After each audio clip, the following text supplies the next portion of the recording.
Hello दोस्तों, astro stock prediction में आपका स्वागत है। Good morning. आज है 13 दिसंबर 2023, बुधवार का दिन। प्री मार्केट रिपोर्ट में प्रस्तुत कर रहा हूँ। सुबह के लगभग 7 बजे है। कौन से संकेत है, क्या न्यूज़ फ्लो है, इन सभी के बारे में डिस्कस करेंगे। शुरू करने से पहले चैनल के डिस्क्रिप्शन बॉक्स में बिलो द टाइटल डिस्क्लेमर रखा है, तो कृपया पढ़ी जानिए। एज पर डिस्क्लेमर, ये एजुकेशनल प्रोग्राम है। इसके तहत जो भी मैं बोल रहा हूँ ये मेरी पर्सनल राय है, मेरी खुद की राय है। आपके प्रॉफिट या लॉस, लाभ या हानि के लिए मैं और मेरा चैनल जिम्मेदार नहीं रहेंगे, रिस्पॉन्सिबल नहीं रहेंगे, ये नोट करके रखिए। मेरा एस्ट्रो स्टॉक प्रेडिक्शन चैनल सिर्फ और सिर्फ यूट्यूब पे ही अवेलेबल है, बाकी कहीं भी नहीं, ये भी नोट करके रखिए। और किसी भी इन्वेस्टमेंट या ट्रेडिंग करने के पहले शेयर मार्केट में आपके किसी अच्छे फाइनेंशियल एडवाइजर से कंसल्ट कीजिए, एडवाइस कीजिए, ताकि आपको लॉस ना हो। चलिए दोस्तों, शुरू करेंगे। तो दोस्तों, हमारा मार्केट ने एक ठीक ठाक करेक्शन दिखाया कल के सत्र में। मंगलवार के सत्र में जो फाइनेंशियल निफ्टी का एक्सपायरी का दिन था, दोपहर के बाद एक गिरावट देखी गई। निफ्टी लगभग 90 पॉइंट यानी 90 पॉइंट माइनस में क्लोज हो गया, 20,900 के ऊपर, 20,900 के ऊपर। और वही बैंक निफ्टी 47,100 के थोड़ा सा नीचे क्लोज हो गया, लगभग 216 पॉइंट माइनस में। पुट कॉल रेशो निफ्टी का 1 के नीचे आ गया है, ये अच्छी बात है, हल्का हो गया है निफ्टी। और बैंक निफ्टी का पुट कॉल रेशो 0.86 के पास है, काफ़ी हल्का हो चुका है, यानी एक इंक्रीज पॉसिबल है निफ्टी और बैंक निफ्टी में। इंडिया विक्स भी घटा है, मामूली घटा है, 1% के आसपास, 1% के नीचे ही घटा है। ठीक ठाक है, घटने का तो अच्छी बात है। इंडिया विक्स से कोई प्रॉब्लम नहीं है। एफआई और डीआई की जो फिगर आ गई कल के सत्र में, बीते हुए कल के सत्र में, वो थोड़ा सा दोनों दोनों ने बाइंग किया है। लेकिन एफआई ने सिर्फ और सिर्फ 80 करोड़ के आसपास का, यानी 80 करोड़ के आसपास का कैश में बाइंग किया। लेकिन डीआई ने बहुत बड़ी क्वांटिटी बाइंग की है दोस्तों कल के दिन। डीआई ने लगभग 1900 करोड़, 1900 करोड़ का माल कैश में बाई किया है। दोनों भी अभी भी बाइंग मोड में है। सो मार्केट इतना गिरा, बट दोनों ने बेचा नहीं। इसका मतलब किसने बेचा फिर? रिटेलर्स पैनिक हो गए क्या? हो सकता है दोस्तों। क्रूड ऑयल के फ्रंट में भी बहुत अच्छी खबर है। $73 के आसपास क्रूड ऑयल पहुंचा है। 3-4% का डाउनफॉल कल देखा गया, और ये हमारे लिए तो अच्छी बात है, क्योंकि हम लोग लार्जेस्ट इकोनॉमी है पूरे वर्ल्ड में। हमको ज़्यादा कच्चा तेल लगता है और हर दिन खरीदना पड़ता है। सो हमारी इन्फ्लेशन यानी महंगाई के लिए तो अच्छी बात है।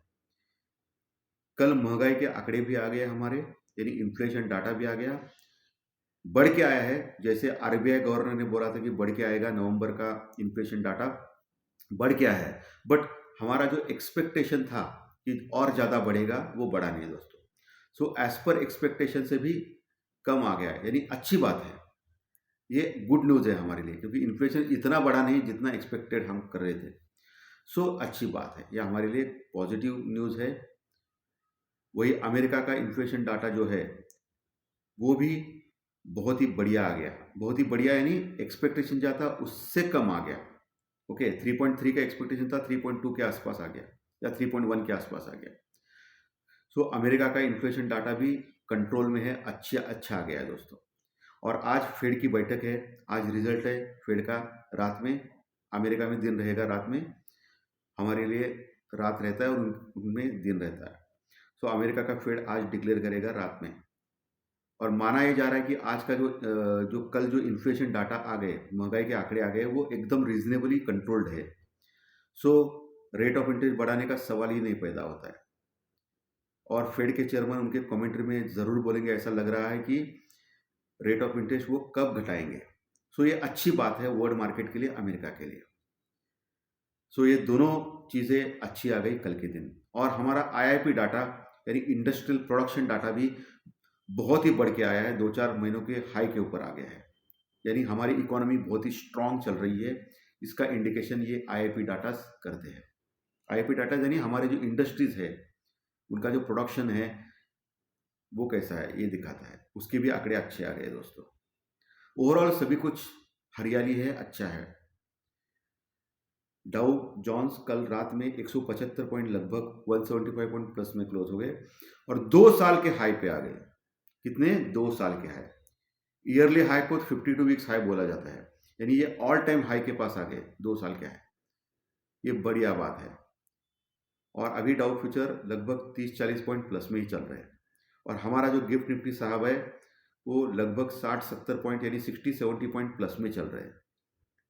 एशियन मार्केट भी ठीक है, यूरोपियन फ्यूचर्स भी ठीक है, सभी जगह हरियाली ही हरियाली दिखाई दे रही है दोस्तों। तो संकेत तो अच्छे आ रहे हैं दोस्तों, पॉजिटिव आ रहे हैं। और आज दोपहर 12:02 पे बुध वक्री हो रहे जा रहा है, आज से ही चालू होने वाला है वो बुध वक्री। बुध का नक्षत्र भी है, बुधवार भी है, राहु का अंक भी है। सो एक बड़ा पॉसिबल मूवमेंट किसी एक और आना चाहिए, ऐसा लग रहा है सब कुछ देखने के बाद। और मैंने आपको बोला था 2-3 दिन पहले ही कि दिसंबर एंड का कॉल और पुट एट द मनी का लेके रखिए, फ़ायदा होने के चांसेस ज़्यादा है। 100% तो श्योर नहीं, कोई भी एश्योरिटी नहीं रहती है 100% शेयर मार्केट में, लेकिन 70-80% चांस है कि उसमें फ़ायदा हो सके नेट प्रॉफिट में। किसी एक और गया तो प्रॉफिट आ सकता है, देखेंगे क्या होता है। आज से 13 तारीख को बुध वक्री आज से होने वाला है, जो 2 जनवरी 2024 यानी अगले साल तक रहेगा, यानी 21-22 दिन। अगला साल अभी आ रहा है, बहुत ही नज़दीक है।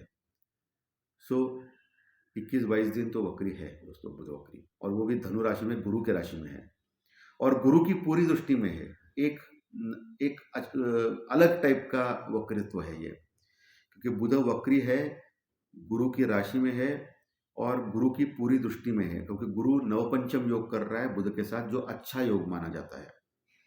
क्या माना जाता है? अच्छा योग माना जाता है, जो नवपंचम योग कर रहा है पूरी दृष्टि से। ये अलग अलग पैरामीटर्स होते हैं कभी किसी चीज को देखने के लिए। चलिए अभी टेक्निकल और डाटा के ऊपर आता है। निफ्टी जो 20,900 के ऊपर क्लोज हो गया था, आज एक गैप अप है, तो फिर से 21,000 के आसपास जाने की कोशिश करेगा। और कल एक गिरावट होने के बाद जबरदस्त कॉल राइटिंग 21,000 के स्ट्राइक प्राइस के ऊपर हो गई है दोस्तों। 21,000 के ऊपर कॉल राइटर्स जबरदस्त आ गए हैं, 21,050, 21,100, 21,200, हालांकि 20,000, 21,500 तक कॉल राइटर्स है, यानी ऊपर का जो सफ़र है वो इतना आसान नहीं रहेगा दोस्तों बैंक निफ्टी का। सो 21,000 के आसपास आपको देखना है। मोटा मोटी मैं मान रहा हूँ 20,980, 20,980 से लेके 20,000, 20,980 से लेके 21,050, ये जो एरिया है बहुत बड़ा रेजिस्टेंस रुकआउट लेवल है। आपने देखा, मैंने पिछले कई दिनों के से लगातार बोल रहा हूँ कि 21,050 तक एक रेजिस्टेंस लेवल है, और आप देख रहे कि लगातार वहाँ तक जा रहा है निफ्टी और फिर नीचे आ रहा है। तो एक रेजिस्टेंस रुकआउट मजबूत है दोस्तों। सो वही रेजिस्टेंस रुकआउट लेवल में जाएगा गैप अप होने के बाद निफ्टी 20,080 से 21,050 तक। तो ये लेवल तोड़ना चाहिए, तोड़ा नहीं तो फिर वहाँ से सेलिंग आ सकती है निफ्टी में। जो भी करना है स्टॉप लॉस के साथ कीजिए। और वही निफ्टी को नीचे ओपन होने के बाद 20,900 के ऊपर एक अच्छा पुट राइटर्स मिलेंगे आज के दिन, और पुट राइटिंग अच्छी होगी, सो वो एक सपोर्ट का काम करेगा।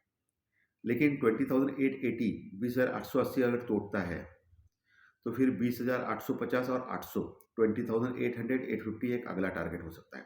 मोटा मोटी मैं मान रहा हूँ कि 20,800 दिसंबर मंथ के लिए एक स्ट्रॉन्ग सपोर्ट रहेगा।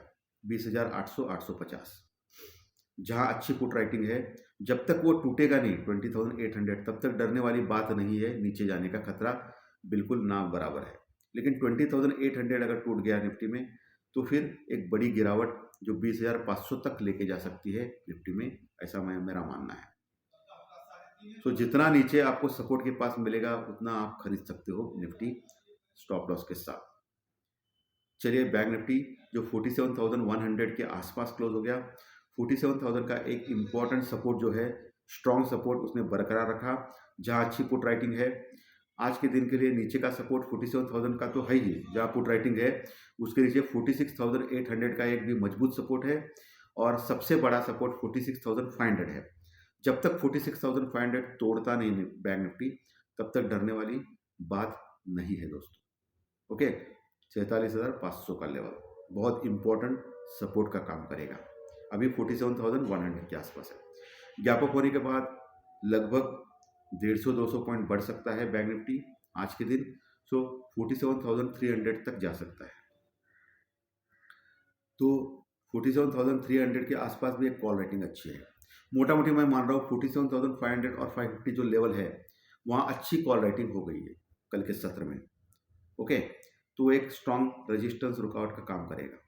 अगर वहाँ देखना है आपको उसके ऊपर टिकता है तो आगे जाएगा, नहीं तो वहाँ आप पुट ले सकते हो स्टॉप लॉस के साथ। तो दोस्तों, proper stop loss, proper hedging से काम करें, कम से कम लॉट में काम करें और अपना कैपिटल का ख्याल रखें दोस्तों। स्टॉक्स अगर देखा जाए तो पीएसयू बैंक्स के स्टॉक अच्छे लग रहे हैं। एक्सिस बैंक कल मुझे अच्छा लगा क्योंकि कल मैंने गौर किया था एक्सिस बैंक के ऊपर कि मार्केट गिर रहा था लेकिन एक्सिस बैंक बढ़ रहा था और एक्सिस बैंक कई दिनों से 1100 के आसपास कंसोलिडेट कर रहा है। सो एक्सिस बैंक अच्छा लग रहा है। ओके, तो इसके ऊपर आप फोकस कर सकते हो, लेकिन जो भी करना है प्रॉपर स्टॉप लॉस से ठंडे दिमाग से काम कीजिए। कोई बाइंग और सेलिंग की कोई रिकमेंडेशन मेरी ओर से नहीं है, सिर्फ मैं ये कहना चाहता हूँ कि कौन से स्टॉक अच्छे दिख रहे हैं बस। बाकी सब कुछ आपको ही ट्रेड करना है, जो भी ट्रेड करना है एडवाइस के साथ करना है, फाइनेंशियल एडवाइस के साथ। तो धन्यवाद दोस्तों। आज का विश्लेषण अगर अच्छा लगा तो लाइक दबाइए, कमेंट बॉक्स में ज़रूर कमेंट लिखिए और जो नए दर्शक पहली बार चैनल देख रहे हैं वो सब्सक्राइब बटन ज़रूर दबाएं ताकि आपको हर दिन के 1-2 वीडियोस इसी चैनल के ऊपर ज़रूर देखने मिलेंगे। धन्यवाद, थैंक यू वेरी मच।